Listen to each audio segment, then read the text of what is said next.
Profeta Joel capítulo 2, aleluias. E aí nós vamos concluir aquilo que Deus tem para mim, para você nessa noite. Aleluias. Glória a Deus.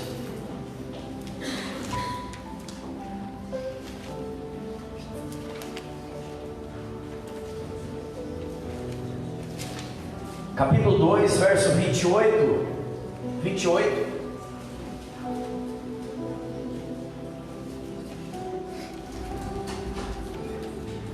Aleluias. Quem achou, diga amém. Amém. Quem não achou, diga: eu preciso ler mais a Bíblia. Quem se atreve a dizer: eu preciso ler mais a Bíblia?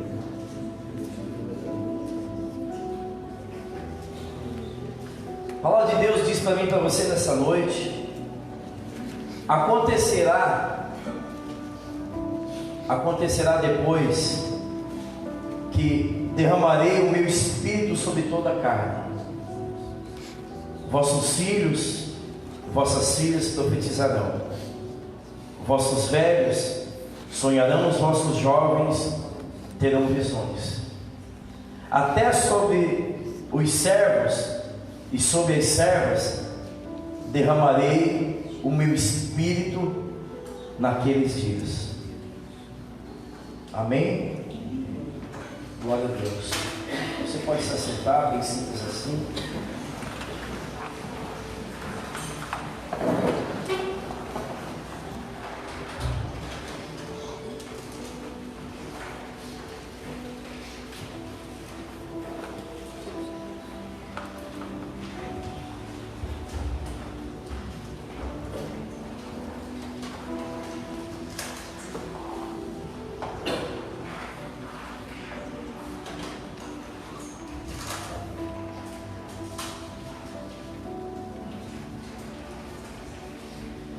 Quero fazer um paralelo com você.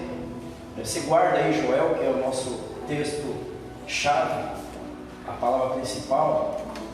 Abra comigo ali, voltando a alguns livros de Isaías, e aí fazendo um paralelo, a gente desenvolve a mensagem. Glória a Deus. Já em Isaías 44, paralelo a essa palavra que Deus nos direcionou nessa noite, 44, tá aí, irmãos? 44? Amém. Então olha só, Joel, ele libera algo sobre a igreja, paralelo ao profeta Isaías. A Bíblia vai dizer a partir do verso 13: porque derramarei água sobre o sedento. Diga: sobre o sedento. Olha para quem está do seu lado e diga: sedento. Se você tiver paciência, o outro que está do outro lado: sedento. Derramarei água sobre o sedento, e torrentes, e sobre a terra seca derramarei o meu espírito, e sobre a tua posteridade a minha bênção, e sobre os teus descendentes também. E brotarão como erva, como salgueiro junto às correntes das águas. E um dirá: eu sou o Senhor. E outro chamará o nome de Jacó. E o outro ainda escreverá na sua própria mão: eu sou do Senhor. E por sobrenome tomará o nome de Israel. Glória a Deus. Queridos amados irmãos, o tema da mensagem dessa noite é possíveis inundações, segundo aquilo que Joel, segundo aquilo que Isaías liberaram sobre a vida da igreja, sobre a vida do povo de Deus. É claro que essa promessa, muitas vezes a gente não vive ela, porque nós nos arremetemos apenas a Pentecostes, e essa promessa, na verdade, ela não se limita apenas a Pentecostes. Se nós entender a verbalização da palavra, se nós entender o contexto da promessa, da profecia de Joel e Isaías, embora seja a mesma intenção do Pai, mas ela não se resume apenas em Pentecostes, porque daqui a pouco, se nós ficarmos presos em Pentecostes, daqui a pouco nós vamos aqui entrar numa incongruência. Como Deus vai derramar o seu Espírito, se o Espírito já habita em mim? Amém? Então como? não está fechando. Ele vai derramar o Espírito, mas o Espírito habita em mim. Eu sou o templo, sou morada do Espírito. Então, Joel, a profecia de Joel e de Isaías não se resume apenas em Pentecostes. Amém? Porém, de todo modo, a promessa é essa. E o que é profecia? A profecia é uma junção de duas coisas: de uma necessidade e daquilo que Deus vai fazer futuramente. Então, vamos falar na primeira parte, necessidade. Porque houve sim a profecia sobre Joel e Isaías, porque o povo estava esfriando, o povo estava tendo uma vida, por muito andar no pecado, por muito andar segundo as suas paixões e desejos, estavam se afastando da comunhão com o próprio Pai. E o reflexo disso são crentes vazios, são crentes apostatados, são crentes que a heresia se acometeu. E talvez o pior nível de um crente, né, falando desse tempo avivalista, nesse tempo de fogo que a igreja está vivendo, muito se fala do fogo, se prega do fogo, se adora com fogo, porque na verdade isso é uma realidade de Deus. Deus é fogo, né? Ele faz uma alusão quando ele se apresenta a Moisés na sarça, se apresentando como um fogo que não se apaga. Então talvez seja um estágio muito doloroso para um crente viver vazio, indiferente, frio, sendo que Deus é um Deus que arde em chamas, um Deus avivado. Então Deus ele une, através de Joel e Isaías, uma necessidade, mais aquilo que Deus posteriormente ia fazer. Então eu acho que, e porque eu entendo que não se resume a Atos, quando Deus disse: olha, ficar em Jerusalém, até que do alto seja revestido de poder. Porque na verdade, se a profecia é uma junção de necessidade, mais daquilo que Deus vai fazer, então é uma palavra e uma profecia atualizada, porque nós também precisamos nesses dias sermos renovados e cheios. Porque você olha para a igreja, você olha para as igrejas, você olha para a vida do crente. A vida do crente é uma vida instável, uma vida de picos e gráficos. No culto ele se enche, mas na segunda-feira. Mas deixa eu ser um pouquinho ousado, não chega nem na segunda-feira, talvez ali no trânsito, talvez antes de chegar em casa, no caminho para casa. Então é uma vida muito instável. E quando a profecia fala que é uma junção de duas coisas, a primeira necessidade é porque hoje eu entendo que o crente, o Filho de Deus, ele precisa se encher todo dia. É todo dia. Se você ontem se encheu com a presença de Deus, com o Espírito de Deus, o que você recebeu ontem já não serve para hoje. A Bíblia diz: aqueles que se lavam continuamente, aqueles que perseveram, aqueles que se enchem continuamente, aqueles que conhecem e prosseguem conhecer. Então é de contínuo, crente. Aquilo que você já viveu com o Senhor ontem, antigamente, aquilo que Deus já derramou ontem, antigamente, ficou antigamente, queridos. Conheceis e prosseguis em conhecer. Então é diário, a vida com Deus é diária. Tem que se arrepender todos os dias, tem que se submeter todos os dias, tem que se encher todos os dias. Então não ache que Joel e Isaías simplesmente profetizaram sobre Atos. A necessidade é para hoje. Olha, não precisa ser muito espiritual para entender isso. Olha para a sua vida, você está cheio. Você está cheio de Deus. Como é que está a sua vida hoje? Voltando um pouquinho ali na reflexão da semeadura, a Bíblia está dizendo que aquele que anda nos caminhos do Senhor, ele é como uma árvore plantada junto às águas, ou seja, ele frutifica. Um crente cheio do Espírito Santo, irmão, ele frutifica. Então deixa eu desmistificar algo aqui na sua vida, para você entrar na palavra e ser abençoado nessa noite. Embora nós carregamos o Espírito Santo, eu sei que isso é uma verdade, uma realidade. Eu carrego o Espírito Santo dentro de mim, ele habita em mim. Porém, quando Deus diz: eu derramarei o meu Espírito sobre toda a carne, ele está dizendo: agora o Espírito vai te carregar. É outra coisa diferente. Uma coisa é eu carregar o Espírito, outra coisa é o Espírito Santo se mover através da minha vida é o que precisamos. São coisas distintas. E o que mais me impressiona na parte da profecia de Deus, que Ele diz: eu derramarei sobre toda a carne. Ele não faz distinções. A profecia para todos os grupos, para todo tipo de pessoa. A bênção de Deus não faz distinção. Eu derramarei sobre toda a carne. E outra coisa, Ele não manda terceiros, não vai mandar anjos, Ele não vai mandar situações. Ele está dizendo: eu, Senhor, derramarei o meu Espírito sobre toda a carne. É uma necessidade que Deus está vendo. É uma necessidade que Deus está vendo na minha e na sua vida, para a gente permanecer de pé, para que a gente possa suportar esse mundo, para que a gente possa ser frutíferos. E tira da mente de ser frutífero, né? É fazer, tá, irmão? Dar fruto, aquela árvore que não deu fruto, que enganou o Senhor, não é fazer coisas, não. O fruto, a Bíblia está dizendo, o fruto do Espírito Santo. Um homem e uma mulher frutífera não é o que faz, não. Eu faço a obra, eu sou obreiro. Importante. Porém, Deus está muito mais preocupado em quem você é do que você faz.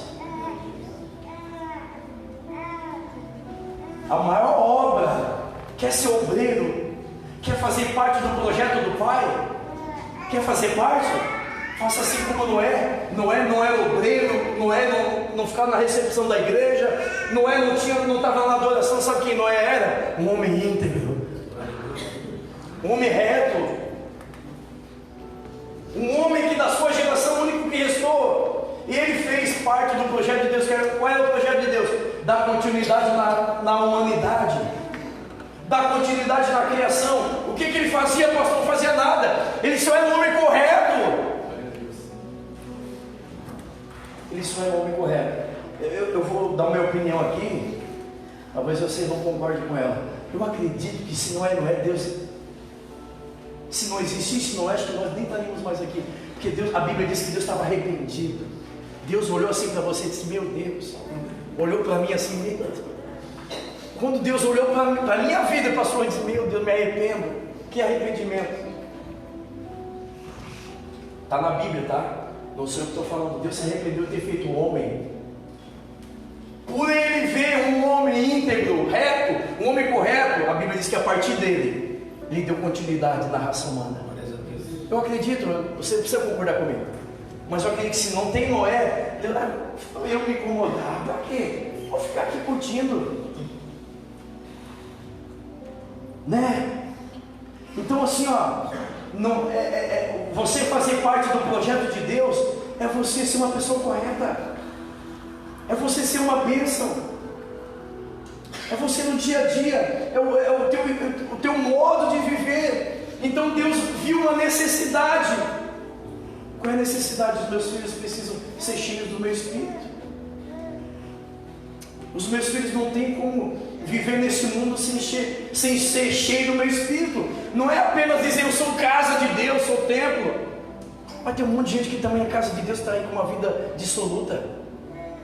Então o grande segredo, irmão, para a gente avançar, para a gente vencer o mundo, e você sabe que o mundo não está fácil para ninguém. Você sabe, você sofre as guerras que eu também sofro. Você sabe que o mundo não está fácil para ninguém, para criar os filhos, para manter um casamento, para ir em busca da nossa felicidade, nossos sonhos. Então essa é uma necessidade que Deus viu, não é apenas uma promessa, é uma necessidade de vocês serem cheios, irmãos. E nós sabemos, e o bom dessa palavra é que nós sabemos, nós já vivemos dois lados, quando nós estamos cheios de Deus e quando nós estamos vazios. Você já fez essa comparação? Você já se viu quando você está cheio? Quando Deus derrama a sua glória e nós somos inundados, você já percebeu como é o seu dia, a sua semana? Você já percebeu isso ou não? Aí a gente vem para o culto, a gente está vazio de Deus, né? A gente vem para o culto e a gente diz que o culto não foi bom.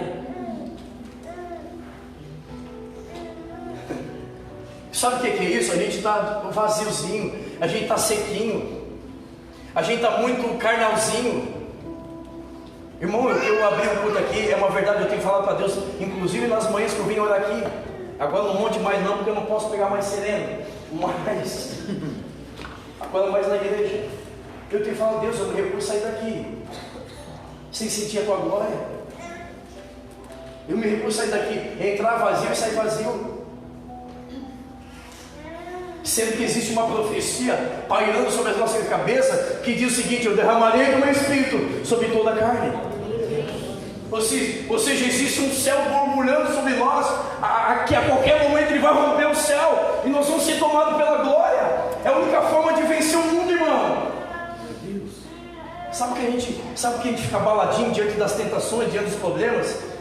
Aí esses dias eu estava fazendo uma comparação em relação às donas de casa.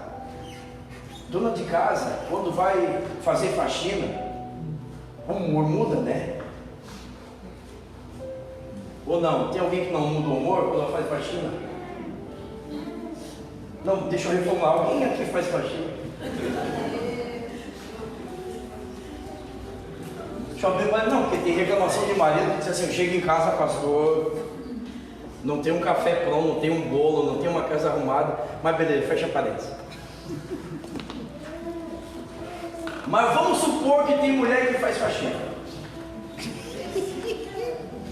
A Bíblia vai dizer o seguinte, por exemplo assim, ó, a minha mulher antigamente, graças a Deus hoje ela foi restaurada, mas quando ela fazia faxina, eu e meu filho, a gente tinha que levitar. Eu tava numa vibe com Deus assim: Deus, me ajuda a voar, me ajuda a voar. Porque daí nós entrávamos e não, entra aí porque eu já limpei. Não, vai ali porque eu já limpei. Eu disse: meu, eu preciso voar urgente. Graças a Deus ela foi restaurada. Mas nesse tempo, aí Deus não me deu asa, não consigo voar. Deus mudou ela. Eu disse: oh Deus, ou o Senhor me faz voar. Aleluia. Então, como eu não aprendi a voar ainda, amém. Vamos levar isso para o lado espiritual. Quando ele está cheio, quando ele está vazio. Irmão, quando a mulher está cheia de Deus, cheia de Espírito Santo, ela pode estar fazendo faxina, o filho pode andar, mas quando a gente está cheio de Deus, a reação é outra.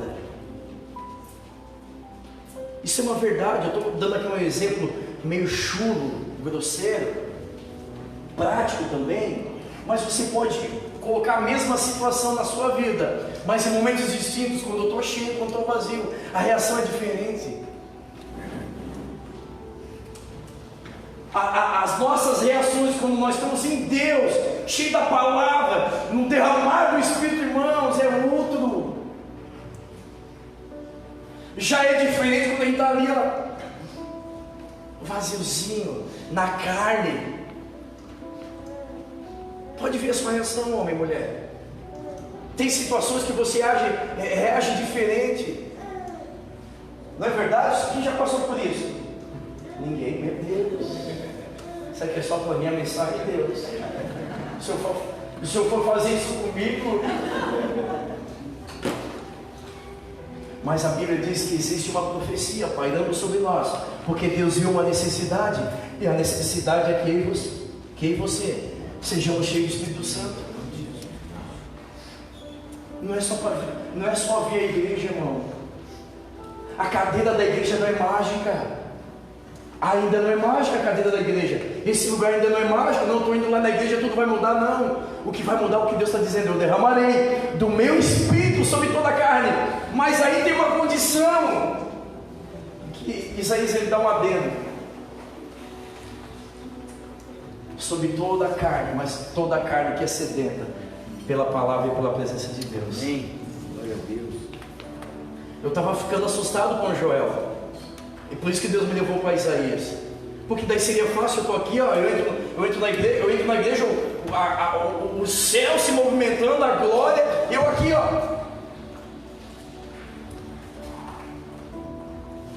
Aí tem um irmãozinho ali sedento, concentrado: Deus derrama, Deus vem, cumpre, Senhor, e Deus derrama. Seria injusto quem está buscando quem é sedento, porque isso aqui é o que eu aprendi de Deus, que Ele não faz nada na vida de ninguém sem que a gente permita. Você olha para a Bíblia, nunca alguém estava ali andando assim, ó, sem mais cimento. De repente, Deus abriu o céu e despejou nele uma graça. Nunca.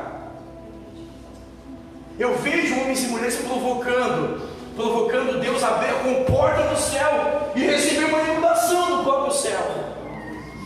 Eu conheço provocadores da glória do Pai, do derramar do Espírito dele. Isso que a Bíblia me fala. Então Isaías já me deixa um pouquinho mais confortável. Deus ele não faz distinção, mas existe uma condição. Quem é sedento? O que é ser sedento? É uma sede excessiva. O que é ter sede?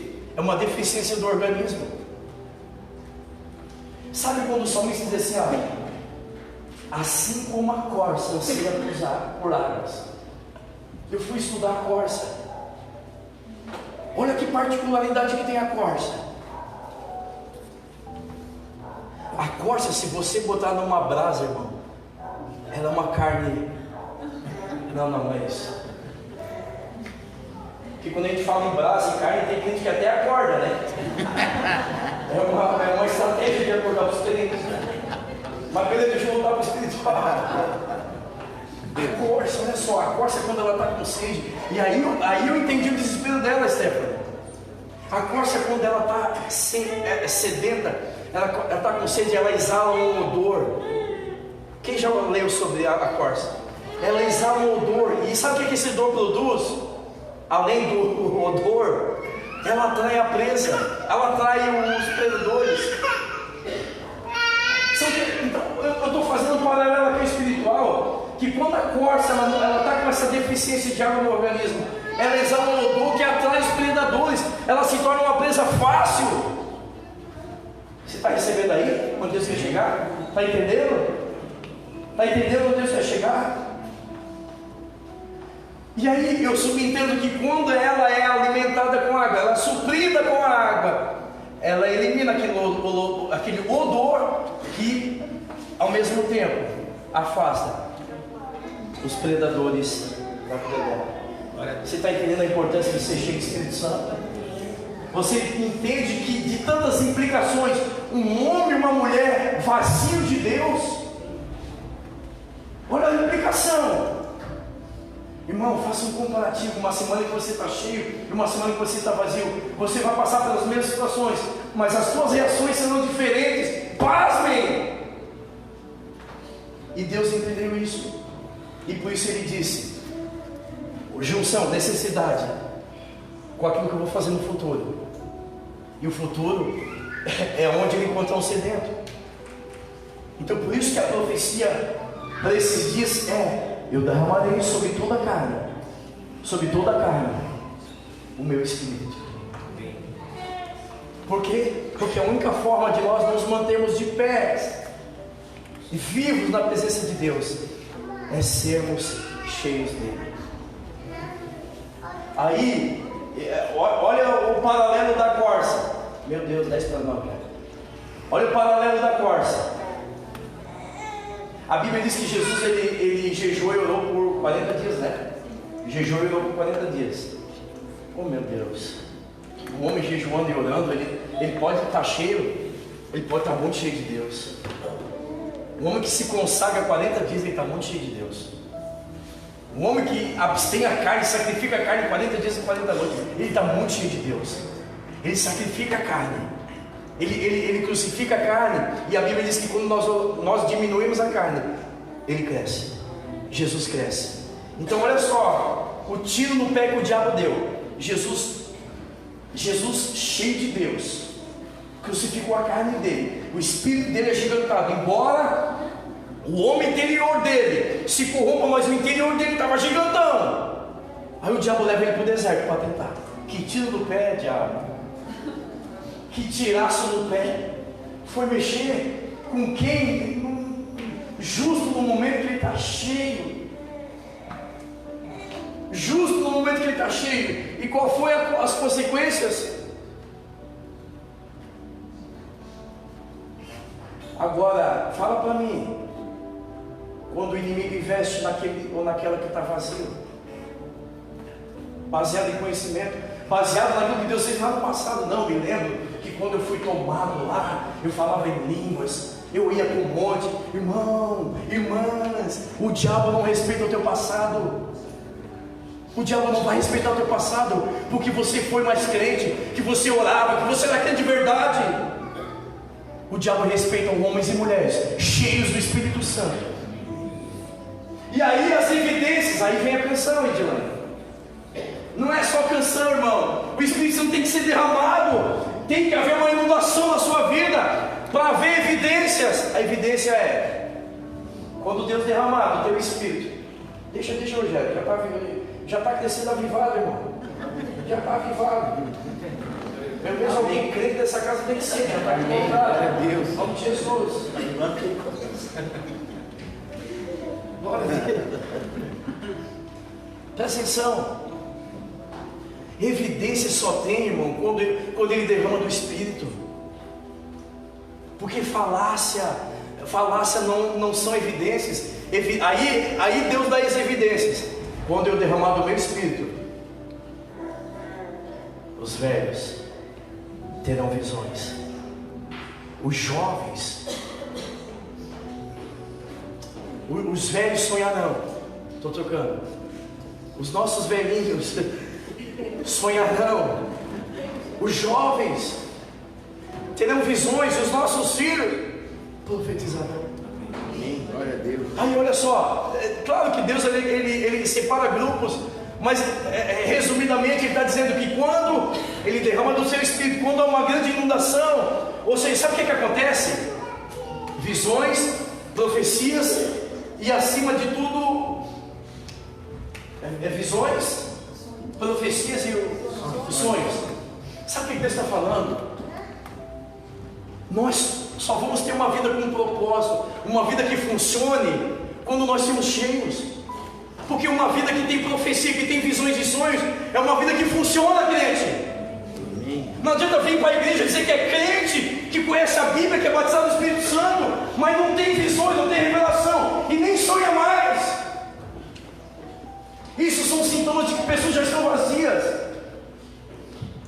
Sinais, evidências, para aquele que é cheio do Espírito Santo. E aí, o que Deus está dizendo é o seguinte: uma vida que funciona, uma vida que tem propósito, é uma vida que é cheia, e não é apenas momentos. Se enche todos os dias na presença de Deus. Amém. Porque a profecia não é para um determinado momento, a profecia é para quem está sedento. Você pode estar sedento aqui hoje e Deus vai te encher. Você pode estar daqui a pouco de madrugada acordar e Deus te encher de novo. É para quem é sedento, para quem tem sede dele e fome dele. E sede obsessão, é estar desesperado pela presença dele, irmão, pela glória dele, pelo derramado Espírito. E aí, toda vez que eu falo disso, meu coração se enche com aquela canção que diz: aquele que pisou no Santo dos Santos, ele não consegue viver frio, vazio, irmão. Vai me desculpar, mas quem um dia já foi cheio do Espírito Santo, ele não entra no lugar como ele não se sossega, ele não se aceita, ele não admite. Me desculpe, com todo o respeito que eu tenho por você, quem já um dia foi cheio, tomado, foi inundado pelo Espírito dele, se recusa a sair desse lugar sem ser tocado, meu irmão. Me desculpe. Talvez você nem vai voltar mais aqui, mas me desculpe, eu preciso falar isso. Quem já foi tocado pelo Espírito Santo, ele não consegue viver uma vida vazia, só com palavras. Então a evidência é essa. Essas são as evidências. Os nossos filhos vão profetizar. Os jovens terão visões. Aí vamos falar rapidamente desses 3 grupos. Uma pessoa que já tem uma idade avançada, que não tem Espírito Santo, a cada dia para ele é lucro. É lucro. Ele não tem mais aspiração. Ele não tem mais meta. Irmão, uma pessoa que não tem meta, que não tem sonho, que não tem algo que busca, ele já não vive mais. Ele sobrevive, ele só está esperando. E por isso que tem gente aí que se levanta a mão, Deus leva. Porque já não tem mais. Mas é engraçado, mas é sério ao mesmo tempo. Ou ele está aqui na terra, mas ele está atrelado à idade dele, ao tempo dele, irmãos. A Bíblia diz que uma pessoa cheia de Espírito Santo, ele ainda tem sonhos, ainda sonha. Você aí que está na melhor idade, você ainda sonha, irmão. Você ainda sonha, Glória. Você ainda profetiza. Você tem visões. Isso tudo são ingredientes de uma pessoa que tem Espírito Santo. Agora imagine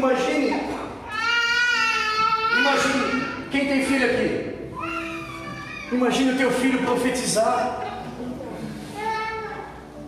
Mas isso é possível, sabe por quê? Quando ele derramar o Espírito dele.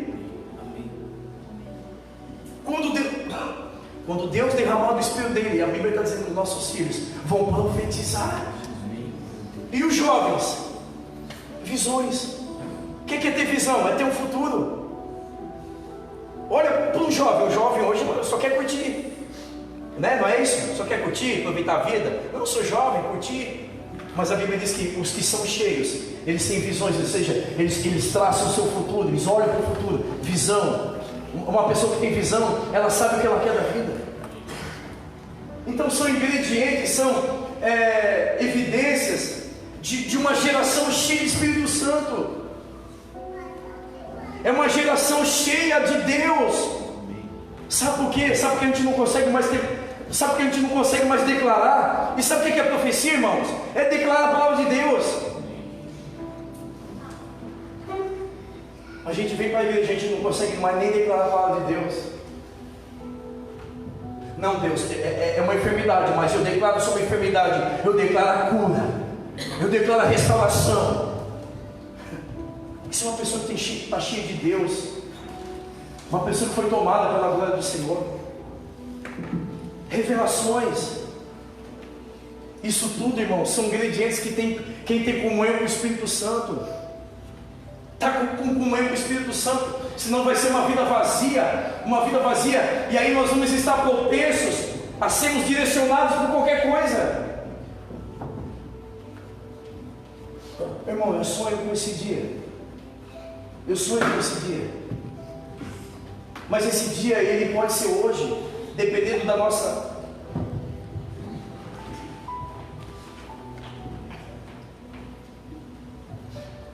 Pode ser hoje, dependendo da nossa sede pelo Senhor, da nossa busca por Ele. Então a profecia já foi liberada sobre a sua vida. Você recebe da parte do Senhor? Deus, eu derramarei sobre toda a carne o meu Espírito, e aí as evidências virão. Que evidência? Você vai ter força para vencer o pecado. Você vai ter força para ficar de pé, meu irmão. Você vai ter força para vencer o mundo. Sabe o que parece que o mundo vai cair? Parece que eu não vou vencer. Será que a gente não está ficando vaziozinho? Será que a gente não está esfriando, irmão? Glória a Deus. Então os nossos jovens terão visões, nossos filhos profetizarão, e os nossos velhos voltarão a sonhar. Vida com propósito. Deus está dizendo: aquele que se enche da minha glória, aquele que se enche do meu espírito, ele tem propósito de vida. Porque cá para nós, quem não sonha, irmão, quem não sonha? A dona Lúcia mesmo está vindo aqui, né? Uma mulher que cresceu no catolicismo. Ela foi irmã, né? Ela deu catequese. O que é? Ela estudou com as freiras. Está aqui, está apaixonada pelo Evangelho. E está sonhando, depois que ela conheceu o Evangelho, quer até casar. Tive que apresentar o Paulo para ela. Quem é pastor? O marido, não o apóstolo. Que diz o seguinte: aquele que estiver solteiro, se puder, fica solteiro. Você está brincando? Você está brincando? Voltou a sonhar. Mas que sonho, né? Aleluia.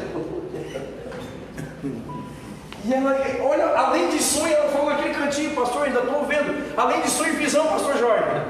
Além dela sonhar, ela tem visão, eu já estou vendo. Ela disse assim, pastor, esse ano eu não vou no jantar dos namorados, mas eu já estou vendo, eu no ano que vem. E eu fui mais profético, porque eu estava cheio, né? Acabou o culto. Eu ainda te digo mais, irmã. Eu já me vejo te casando e dizendo, seja felizes para sempre. Glória a Deus. Louvado seja o nome do Senhor. Brincadeiras à parte, irmão, voltar a sonhar, voltar a ter prazer pela vida, aspirar a situações. A gente vive mais um mês, mais uma semana, mais um dia. Irmão, sonhe. Uma vida cheia de Espírito Santo é quem tem sonho, quem tem prazer pela vida. Sabe por quê? Aí começou a cair a ficha. Porque o Espírito de Deus é Espírito de vida. Quando Ele derrama no seu Espírito, Ele derrama vida. Amém? Você pode dar uma glória a Deus? O Espírito de Deus é Espírito de vida. O que é vida? Profecia. A Bíblia diz que onde não há profecia, o que a Bíblia diz? Onde não há profecia, o povo o quê? Se corrompe, ou outras traduções. Como diz a Alane, na minha tradução, meu Deus do céu, que tem que ouvir. Na minha tradução. Olha só o que Deus faz na vida de alguém, dos filhos. Olha só, então, por falta de profecia, o povo se corrompe. Ou seja, o Espírito Santo, quando Deus derrama, não é só o que Ele quer derramar, não é só para ter emoção, não, é para te dar vida, irmão. Uma vida, para viver a vida de Deus, precisa ser cheio dele, amém? Você recebe da parte do Senhor, mas eu quero encerrar, preciso encerrar. Preciso encerrar porque nós precisamos ter um momento aqui de clamar, irmão. Nós precisamos clamar os céus para a gente, no mínimo, sair daqui cheio da presença de Deus. Eu preciso encerrar dessa forma. Glória a Deus. Essa criança não tem pai, cadê o pai e a mãe dessa criança? Pelo amor de Deus. Quero encerrar aqui com chave de glória. Quero encerrar a primeira vez. Eu só quero te dar uma dica. Tem uma palavra taxião nesse lugar, irmão. Eu conhecendo um pouquinho do meu Deus. Se tiver alguém sedento aqui nessa noite, eu creio que vai ter uma inundação da presença de Deus aqui, da glória de Deus. Sabe por quê? Porque há uma necessidade. Você precisa, eu preciso, irmão. E nós vamos encerrar aqui na vida desse homem chamado Elias, o que Deus fez na vida dele, em relação à profecia de Isaías e de Joel. 1 Reis 19 vai nos dizer da seguinte forma. Você está vendo essa imagem aqui? Uma mulher que está sentada no deserto e Deus faz o dedo de derramamento. Enquanto você abre aqui, fica ouvindo. A Bíblia está dizendo que Deus vai derramar sobre toda a carne do seu espírito, mas no meio do texto ele diz o seguinte: sobre o sedento, sobre o campo seco, eu derramarei do meu espírito. O que Deus está falando do campo seco? O campo seco ele tem três. Daqui a pouco você vai se ver em alguma dessas características. O campo seco que Deus está se referindo, ele tem três características. O campo seco, olha para mim, ele é infértil. Um campo seco não serve para nada. Um campo seco, além de infértil, presta atenção, um campo seco, ele não tem boa aparência. Ele não tem boa aparência. Imagina um campo seco desértico. Então o campo seco, ele não tem boa aparência. Um crente vazio não tem boa aparência. Mesmo que você bote cílios, use Mary Kay, mesmo que você vá não sei o que, bota não sei o que, botox, tantas coisas, um crente vazio não tem boa aparência. Um campo seco não tem boa aparência. Dá uma olhadinha pro teu irmão aí, dá uma olhadinha para a aparência do teu irmão. Um campo seco não tem, é infrutífero. Um campo seco, acima de tudo, for sem frutífero e não tem boa aparência, não produz vida. Por isso que Deus está dizendo: eu derramarei do meu espírito sobre toda a carne, sobre o sedento, e acima de tudo, sobre o campo que está seco. O campo fala da nossa vida. Mas vamos lá, vamos ver o que Deus fez na vida desse homem, para que a gente possa também viver do cumprimento da palavra. 1 Reis 19, Está aí? Amém. O que é que a Bíblia vai dizer? A partir do verso 7.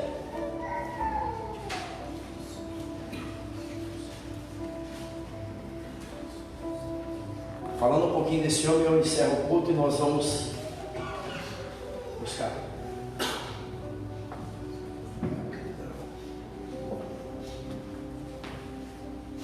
Aleluias, as Escrituras nos dizem,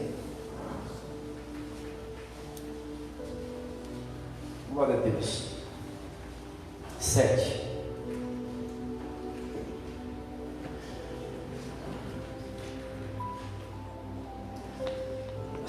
A partir do 5 para a gente entender um pouquinho melhor. Vamos lá, já estou encerrando. Deitou-se e dormiu debaixo de um zimbro, e eis que um anjo o tocou e lhe disse: levanta e come. E olhou ele e viu junto à cabeceira um pão cozido sobre pedras em brasa e uma botija de água. Comeu e bebeu e tornou a dormir. Depois, verso 7. Voltou a segunda vez, o anjo do Senhor tocou e disse: levanta e come, porque o caminho é longo. Verso 8. Levantou, pois, comeu e bebeu, e com a força daquela comida, e com a força daquele pedaço de pão, e daquele pouquinho de água, caminhou 40 dias e 40 noites, até Horebe, o monte de Deus. Deixa eu falar uma coisa para você. Sabe de quem nós estamos falando? Nós estamos falando de Elias. Embora a Bíblia diga que ele é um homem sujeito a paixões como eu e você, suscetível a erro e pecado como eu e você, a Bíblia também fala algo extraordinário de Elias. Elias foi um homem que disse: segundo as minhas palavras, não vai chover aqui por 3 anos. E ele não estava aqui se pagando, dizendo: não, eu sou um cara de oração, sou homem de Deus, o que eu oro acontece. Não, ele estava provando para o abençoadinho lá, aquela entidade chamada Acabe. Ele estava dizendo: Acabe, o Deus que eu sirvo é o Deus de tudo. O Deus da chuva, da fertilidade, do tempo, não é você, é o meu Deus. Então tem um propósito na oração dele. É para caracterizar Baal e os Baalins e Acabe, que o Deus, o nosso Deus, é o Deus de tudo. E não era o Baal, porque se adorava Baal porque era o Deus da fertilidade, Azera, da fertilidade, da chuva. Então ele propositalmente disse: segundo a minha palavra, que não chove durante 3 anos. Então ele envergonhou Baal. Então não é apenas uma oração, não é apenas um homem emocionado, ele tinha um propósito. Nesse mesmo Elias, a Bíblia diz que a filha da viúva morre, e através da vida dele ressuscita o filho da viúva. Através desse mesmo Elias, a Bíblia diz que o povo estava indo para a terra prometida, e no meio existia o rio o quê? Rio Jordão. E ele abre o rio Jordão. Esse mesmo Elias está dizendo: Pai, se eu sou homem de Deus, manda fogo e queima esses homens. Sabe o que Deus fez? Deus mandou fogo e queimou aqueles homens. Só que esse mesmo Elias recebeu a mensagem do inferno. Esse mesmo Elias que orou e caiu chuva, caiu fogo do céu. Esse mesmo Elias que abriu o mar, que ressuscitou o filho da viúva. Esse mesmo Elias que foi para o monte de Horebe e diz: olha, vocês ficam aí duvidando de Deus, divididos a quem servir. Fez ali um desafio e matou 400 profetas. Ele sozinho matou 400 profetas de Baal. Esse mesmo Elias ouviu uma mensagem do inferno, dizendo: eu vou te matar, da boca da profetisa Jezabel.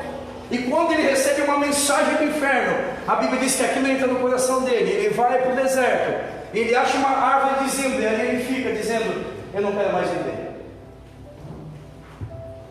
E naquela árvore debaixo do zimbro, esse mesmo Elias que ressuscitou o filho da viúva, que ele provou para Baal que só Deus é o Senhor, que ele reconstruiu a vida religiosa na sua geração, um homem que foi considerado pelo inferno perturbador de Israel, agora estava debaixo de um zimbro, desanimado, queixoso. Mas esses momentos que o homem e a mulher de Deus passam, Deus respeita esse período. Sabe o que Deus está fazendo através de Joel e de Isaías? Deus, ele entende que a nossa jornada não é fácil. Embora nós sejamos homens e mulheres de Deus, embora nós tenhamos alguns acertos, no Evangelho, mas vai chegar um momento que nós vamos precisar ser renovados. Quando Deus está dizendo, olha, eu derramarei do meu Espírito, Ele está dizendo, meu filho precisa de um renovo. Deus precisa renovar.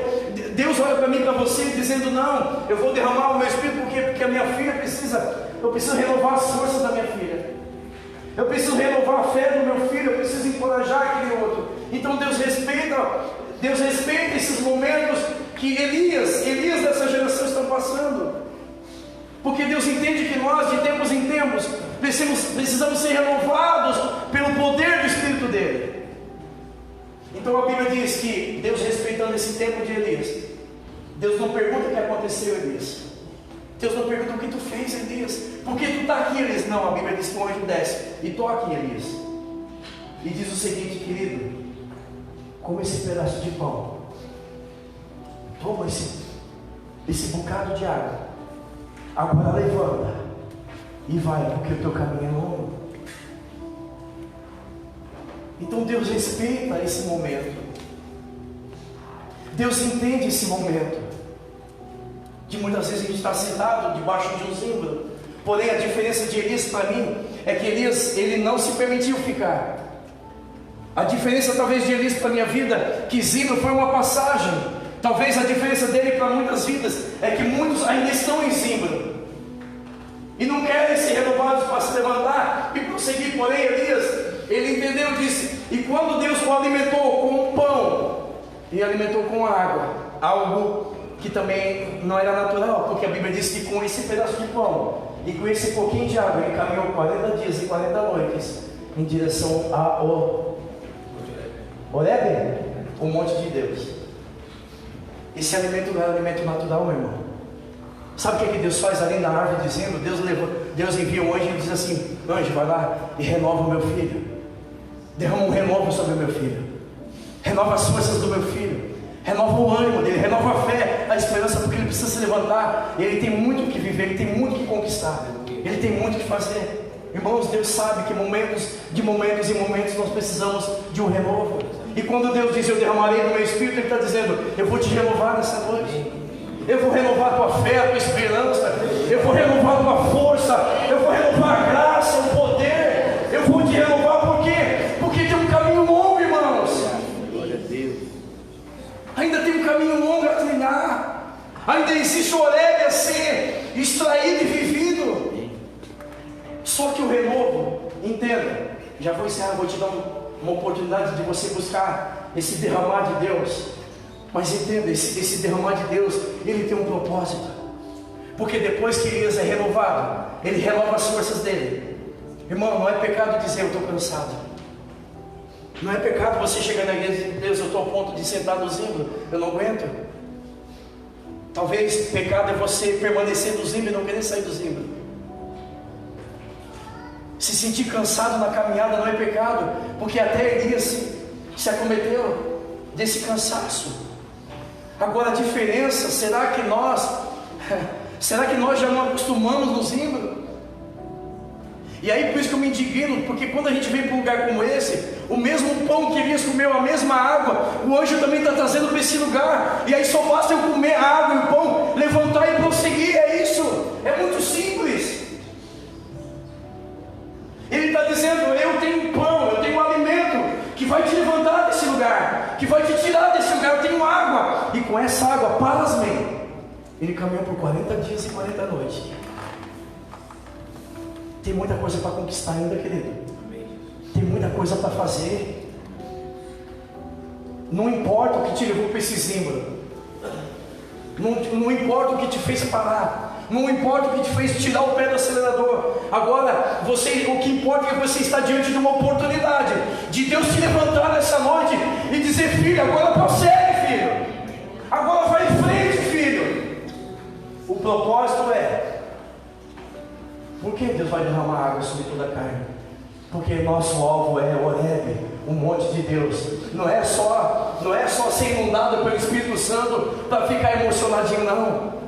É ser cheio do Espírito Santo, é ser inundado pela glória de Deus, porque nós temos o nosso alvo é Horebe, é o monte de Deus. E sabe o que aconteceu com Elias? Com essa inundação do poder de Deus, com esse desatar dos céus, Com esse derramado do Espírito do Senhor, sabe o que aconteceu? Elias preparou seu sucessor, chamado Eliseu, dizendo: eu estou passando bastão, querido, vai. Propósito. Segundo ponto que acontece na vida de Elias, por ele se renovado por Deus. O que é um homem renovado? Um homem renovado, uma mulher renovada, sabe o que ele faz além de passar bastão para Eliseu? A Bíblia diz que ele se levanta, vai lá em Acabe, e ele libera uma profecia sobre Acabe, dizendo: você será morto, e aonde você será morto, os cães vão lamber, você não terá oportunidade nem de ser sepultado no sepulcro dos seus pais. O renovo, ele tem propósito. Não é só ser tomado, inundado pelo Espírito do poder de Deus, o Espírito do poder do Senhor. É propósito. Porque para que você quer força? Para que você quer mais força? Para que você quer ser encorajado? Para que você quer ânimo? Qual é o propósito disso? Elias foi renovado no deserto. Deus renovou ele. Mas existia um propósito. A Bíblia diz que Deus lança outra profecia, paralela a tudo que nós estamos falando. E eu farei como o rebento de Davi e o renovo de Jessé. Sabe por que Deus está falando do renovo de Jessé? Renovo, porque quando ele diz que vai derramar sobre toda a carne do seu espírito, está dizendo: eu vou te renovar, eu vou renovar o teu espírito, eu vou renovar a tua fé. Renovo. Sabe aquela música lá? Sabe aquela música de antigamente? Renova em mim. Renovo. Sabe por quê? O renovo de Jessé, Deus está dizendo: da casa de Jessé foi levantado um renovo, que deu seguimento à descendência de Cristo. Onde a casa de Jessé, que estava caída, houve um renovo. Ou seja, assim como de uma árvore brota vida, da casa de Jessé houve um renovo do próprio Jessé, onde deu a continuidade da profecia sobre Jesus Cristo. Então o que Deus está dizendo? Pode ser que naquele momento muitas coisas na vida de Elias havia caído, mas havia ainda propósito no coração dele, havia sede no coração dele. Porque quando o anjo desce e lhe serve, a primeira coisa que ele faz é comer um pouco do pão e beber da água. A palavra você já teve, o pão você já destilou, deu um pouco mais de 50 minutos. O pão você já comeu, agora chegou o momento de você tomar da água. Se é que você entende que a sua caminhada é longa, se é que você quer sair desse zimbro, se é que você quer se levantar nessa noite, Deus te trouxe aqui, irmão, porque Ele entende o seu momento, Ele respeita o teu momento, e por isso a profecia é: eu derramarei sobre a tua carne o meu espírito, porque eu quero te renovar nessa noite. Eu sei que você precisa de força, eu sei que você precisa de força para caminhar mais uma milha, mais duas, quem sabe. Eu sei que você precisa de um renovo, renovar a tua fé, o teu ânimo. Eu sei, Deus sabe. E talvez por isso Ele nos trouxe aqui nessa noite, para que se cumpra. E aí eu entendo cada vez mais a canção da Pompeu, que diz: vem fazer, vem cumprir o que o Senhor disse em Joel. Amém? Se coloque de pé, vamos orar ao Senhor.